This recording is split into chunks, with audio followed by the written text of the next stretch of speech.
మొత్తం 2 కిలోన్నర పప్పులు, కిలో పల్లీలు, కిలోన్నర నువ్వులు, ఓకేనా. 2 కిలోలు బెల్లం చూడండిగా చక్కగా అవుతుంది. ఇదిగో ఆల్రెడీ చుట్టాను చూసారా, అవి ఉండలు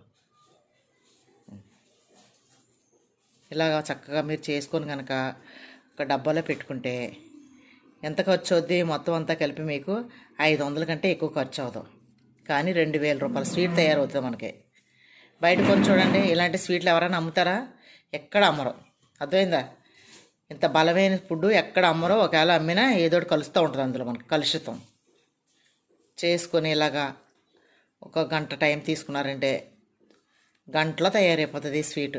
కొంచెం ఈ ఉండలు చుట్టుకోవడం లేట్ కానీ గంటలో తయారైపోతుంది. చూడండి ఈ ఉండలు అన్నీ కరెక్ట్గా 2 కిలోల బెల్లం, 2 కిలోలన్నర పప్పులు, మొత్తం ఎంత 4 కిలోలన్నర. 4 కిలోలన్నరకి ఉండలు ఎన్ని అవుతాయి అనుకుంటున్నారు? దగ్గర 120, 125 ఉండలు అవుతాయి.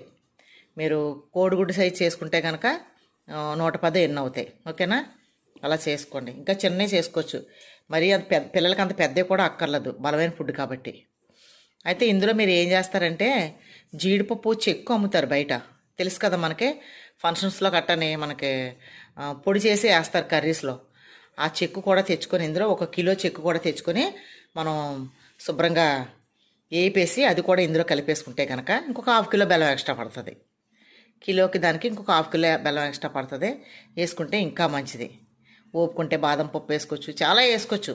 కానీ చాలా ఐరన్ ఫుడ్ అండి ఇది. బెల్లం, తర్వాత నువ్వులు, పల్లీలు, జీడిపప్పు పొడి కూడా వేసుకుంటే చాలా మంచిది. ఇలా తయారు చేసుకొని మీ పిల్లల్ని ఆరోగ్యంగా ఉంచుకోండి, మీరు కూడా ఆరోగ్యంగా ఉండండి. కొద్దిగా ఒళ్ళు ఉంచుకొని పని చేసుకుంటే ఇలాంటివన్నీ రెడీ అవుతాయి. చూడండి చక్కగా. ఇవన్నీ కూడా నేను వేరే వాళ్ళు నా దగ్గర ఆర్డర్ చేసుకున్నారండి. ఇవి ఆర్డర్ చేసుకున్న లడ్డూస్ అన్నమాట. ఇవి దగ్గర 5 కిలోల లడ్డూలు నేను పంపిస్తున్నాను అనమాట. ఆర్డర్ చేసుకున్న లడ్డూస్ ఇవి. వాళ్ళు చేసుకోలేదు, వాళ్ళకి టైం లేదు, నా దగ్గర కొనుక్కుంటున్నారు. కాకపోతే